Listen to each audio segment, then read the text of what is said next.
Hi എല്ലാവർക്കും foodie ബോയിലേക്ക് സ്വാഗതം. ഇന്ന് നമ്മുടെ ഫുഡി ബോയിൽ നമ്മൾ ഉണ്ടാക്കാൻ പോകുന്ന ഒരു അടിപൊളി ബീറ്റ്റൂട്ട് അച്ചാറാണ്. നല്ല ടേസ്റ്റി ആയിട്ട് അച്ചാർ എങ്ങനെ ഉണ്ടാക്കുന്നത് നമുക്ക് നോക്കാം. അതോടൊപ്പം തന്നെ നമ്മുടെ ചാനൽ ഇതുവരെ നിങ്ങൾ സബ്സ്ക്രൈബ് ചെയ്തിട്ടില്ലേ, ദയവായി സബ്സ്ക്രൈബ് ചെയ്യുക, എല്ലാവർക്കും ഷെയർ ചെയ്ത് കൊടുക്കുക, നമ്മളെ മാക്സിമം സപ്പോർട്ട് ചെയ്യുക. അപ്പോൾ നമുക്ക് നമ്മുടെ വീഡിയോയിലോട്ട് പോകാം. അപ്പോൾ നമ്മുടെ ബീറ്റ്റൂട്ട് തേണ്ട അടിപൊളിയായിട്ട് നമ്മൾ ചെത്തി എടുത്തേക്കാണ് നമ്മുടെ അച്ചാറിന് വേണ്ടിയിട്ടുള്ളത്. ഇത് നല്ല എനർജറ്റിക് ആയിട്ടുള്ളൊരു സാധനമാണ് ബീറ്റ്റൂട്ട്. നമ്മുടെ സ്കിൻ ടോണൊക്കെ വർദ്ധിക്കാനൊക്കെ ഏറ്റവും ബെറ്റർ ആയിട്ടുള്ളൊരു സാധനമാണ് ബീറ്റ്റൂട്ട്. അപ്പോൾ നമ്മുടെ ബീറ്റ്റൂട്ട് അച്ചാർ ഇടാനെ കൊണ്ട് നമുക്ക് ബീറ്റ്റൂട്ട് കട്ട് ചെയ്തെടുക്കാം. വളരെ സിമ്പിളായിട്ട് കട്ട് ചെയ്തെടുത്താൽ മതി. പക്ഷേ കഷ്ണങ്ങളെല്ലാം ഒരേ പോണക്കും നീളവും വീതിയൊക്കെ വേണം, അല്ലേ പണി അങ്ങ് പാളും. നമുക്ക് നല്ലോണം കട്ട് ചെയ്തെടുക്കണം, ചെറുതായിട്ട് കട്ട് ചെയ്തെടുക്കാം. ആദ്യമേ നമുക്കിത് സ്ലൈസ് ചെയ്തെടുത്തിട്ട് കട്ട് ചെയ്യാം. ഇതാകുമ്പോൾ ചോര വന്നാലും കാണത്തില്ല കൈ മുറിഞ്ഞല്ലേ. അപ്പോൾ നല്ല ചതുരത്തി ഒരേ കനത്തി വേണം കട്ട് ചെയ്യാനെ കൊണ്ട്. ഞാനിപ്പോൾ എളുപ്പത്തിന് ഇങ്ങനെ കട്ട് ചെയ്യുന്നേ ഉള്ളൂ.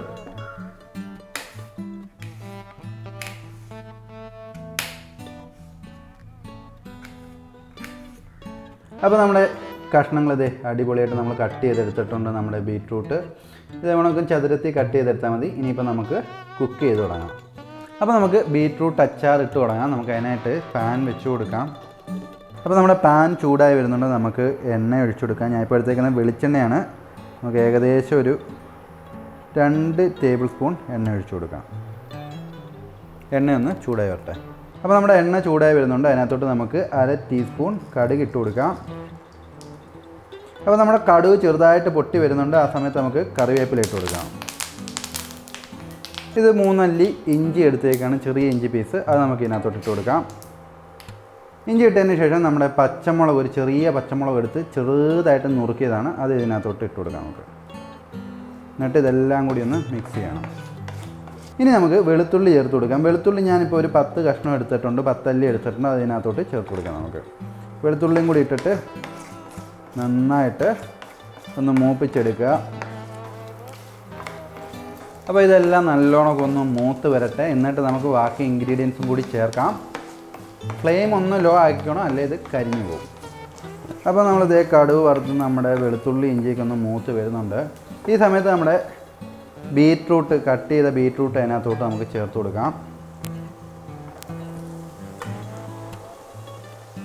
ഫ്ലെയിം ശ്രദ്ധിച്ചോണം, ഒരുപാട് തീയിലിട്ട് കഴിഞ്ഞാൽ സാധനങ്ങളെല്ലാം കൂടി കരിഞ്ഞങ്ങ് പോത്തേ ഉള്ളൂ. ഇട്ടിട്ട് നന്നായിട്ടൊന്ന് മിക്സ് ചെയ്യണം. നന്നായിട്ട് മിക്സ് ചെയ്യണം. ഒന്ന് നമുക്ക് ആക്ച്വലി വഴറ്റി തന്നെ എടുക്കണം. ഒരു 5 മിനിറ്റത്തേക്ക് നമുക്കിതൊന്ന് വഴറ്റി എടുക്കണം. ഒന്ന് വഴണ്ട് വരുന്ന സമയത്ത് നമുക്കൊരല്പം ഉപ്പും കൂടി ചേർത്ത് കൊടുക്കണം. ഞാനിപ്പം ഒരു ടീസ്പൂൺ ഉപ്പ് എടുത്തിട്ടുണ്ട്. അത് നമുക്ക് ഇതിനകത്തോട്ട് ചേർത്ത് കൊടുക്കാം.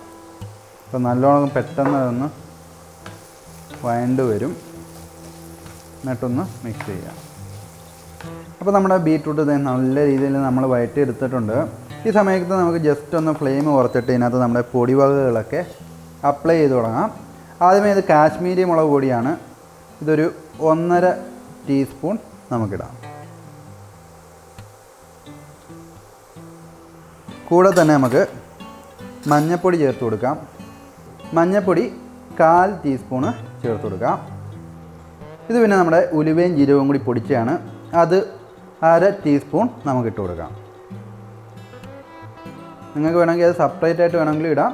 എന്നിട്ട് ഇതെല്ലാം കൂടി ഒന്ന് മിക്സ് ചെയ്യണം നമുക്ക്. അപ്പോൾ നമ്മുടെ മസാലയുടെയൊക്കെ ആ പച്ച മണം മാറി വരുന്നുണ്ട്. ഈ സമയത്ത് നമ്മുടെ പുളിവെള്ളമാണിത്. ഞാൻ ഒരു നെല്ലിക്ക വലിപ്പത്തിന് പുളിവെള്ളം എടുത്തിട്ടുണ്ട്. ആ പുളിവെള്ളം നമുക്ക് ഇതിനകത്തോട്ട് ചേർത്ത് കൊടുക്കാം. എന്നിട്ട് നന്നായിട്ടൊന്ന് മിക്സ് ചെയ്യുക.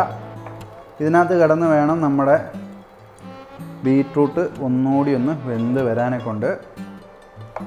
ഇനി ഇതിനകത്തോട്ട് നമുക്ക് കായപ്പൊടി ഇട്ട് കൊടുക്കാം. കായപ്പൊടി ഞാനിപ്പം ഒരു 1/2 ടീസ്പൂണേ എടുക്കുന്നുള്ളൂ. അത് മതി, നമുക്ക് ഒരുപാട് ഇടണ്ട. എന്നിട്ട് ഒന്നുകൂടി ഒന്ന് മിക്സ് ചെയ്യുക. നല്ലോണം വെന്ത് തിളച്ച് കുറുകി വരും. അതുവരെ നമുക്കിത് വേവിക്കണം. ഏകദേശം ഒരു 10 മിനിറ്റ് സമയം മതി. അപ്പോൾ നമ്മുടെ അച്ചാർ ഇത് സെറ്റായി വന്നിട്ടുണ്ട്. നമ്മളൊരു 10 മിനിറ്റ് നേരം വെയിറ്റ് ചെയ്താൽ മതി.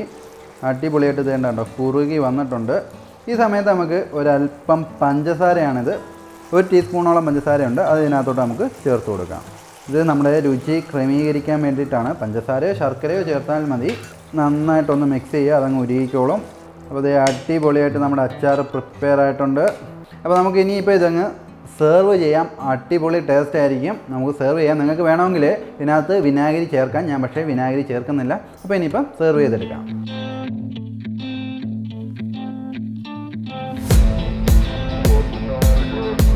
അപ്പോൾ നമ്മുടെ ബീറ്റ്റൂട്ട് അച്ചാർ നമ്മളിത് അടിപൊളിയായിട്ട് ഉണ്ടാക്കിയെടുത്തിട്ടുണ്ട്. നമുക്കൊന്ന് ടേസ്റ്റ് ചെയ്ത് നോക്കാം എങ്ങനെ ഉണ്ടെന്ന്.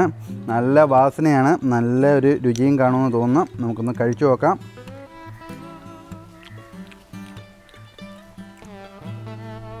അടിപൊളി ടേസ്റ്റാണ്, നല്ലൊരു ടേസ്റ്റുണ്ട്. നമ്മുടെ സാധാരണ അച്ചാറിനെക്കാട്ടിലും നല്ലൊരു വെറൈറ്റി ടേസ്റ്റാണ്. ബീറ്റ്റൂട്ടിൻ്റെ ആ പുളിയുടെയൊക്കെ അടിപൊളി ടേസ്റ്റാണ്.